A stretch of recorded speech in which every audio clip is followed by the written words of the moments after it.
Duka mendalam menyelimuti dunia hiburan tanah air. Kabar duka datang dari dunia hiburan Indonesia.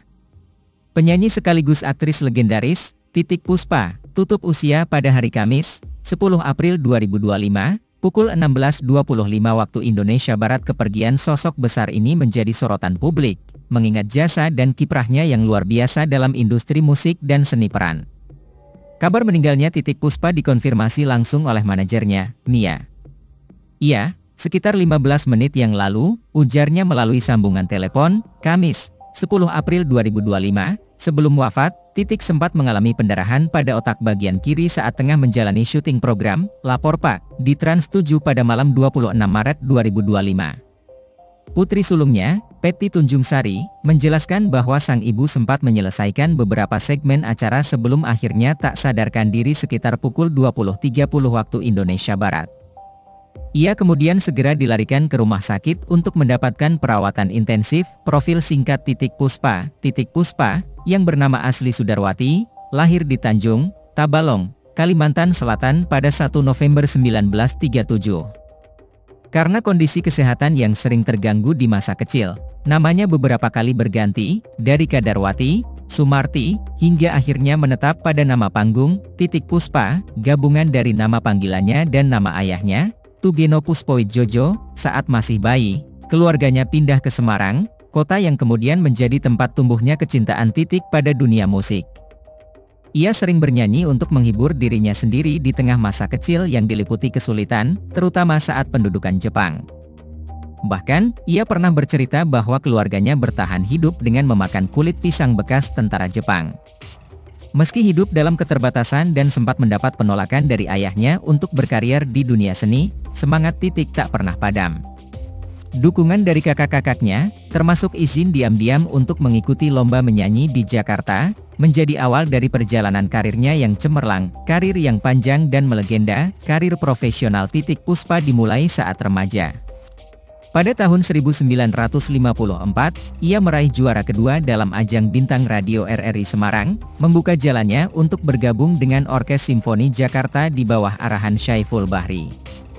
Debutnya yang mencolok membuatnya segera dikenal luas. Tahun berikutnya, ia melakukan rekaman pertamanya di Lokananta, label rekaman milik pemerintah.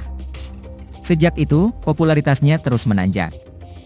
Ia dikenal tidak hanya sebagai penyanyi, tetapi juga pencipta lagu andal yang karya-karyanya digemari lintas generasi. Lagu Pantang Mundur, dari albumnya Si Hitam dan Pita, 1963, bahkan menjadi lagu nasional penuh semangat. Tak hanya bersinar di dunia tarik suara, Titiek juga membintangi lebih dari 20 film layar lebar. Lagu-lagunya, seperti Kupu-Kupu Malam, Apanya Dong, Gang Kelinci, hingga Bing, sebagai penghormatan untuk Bing Slamet, mengangkat tema sosial dengan kepekaan luar biasa. Di masa Orde Baru, ia menciptakan lagu Bapak Pembangunan untuk Presiden Soeharto, namun ia tetap menjaga netralitas politik dan lebih fokus pada karya seni. Ia bahkan sering menciptakan lagu mars atau himne tanpa bayaran dan aktif dalam kegiatan sosial seperti kampanye melawan AIDS. Kiprahnya pun menjangkau dunia internasional. Lagu Cinta, yang dibawakan Bro Eri Marantika, menjadi wakil Indonesia dalam ajang World Popular Song Festival di Tokyo tahun 1974. Lagu lainnya, Harar Kasip, juga meraih penghargaan Brands Prize dalam ajang serupa di Los Angeles, tahun 1984. Ia pun menerima banyak penghargaan, termasuk dari BAFTA Award tahun 1994, serta menjadi sosok yang dihormati oleh banyak musisi lintas generasi. Karirnya melintasi 8 era pemerintahan Presiden Indonesia, dari Soekarno hingga Prabowo Subianto, menunjukkan ketangguhan dan konsistensinya sebagai pelaku seni sejati. Pernah melawan kanker dan menang. Pada tahun 2012, publik dikejutkan dengan kabar bahwa Titiek Puspa mengidap kanker serviks stadium awal.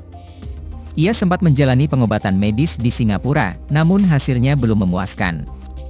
Tak menyerah, ia mencoba pengobatan alternatif, termasuk meditasi dan konsumsi herbal.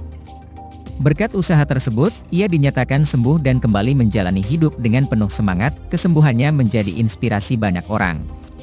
Ia sering membagikan kisah perjuangannya melawan kanker, memberi harapan kepada mereka yang sedang berjuang menghadapi penyakit serupa. Warisan untuk bangsa. Titiek Puspa bukan sekadar artis, tapi juga saksi dan pelaku sejarah budaya Indonesia.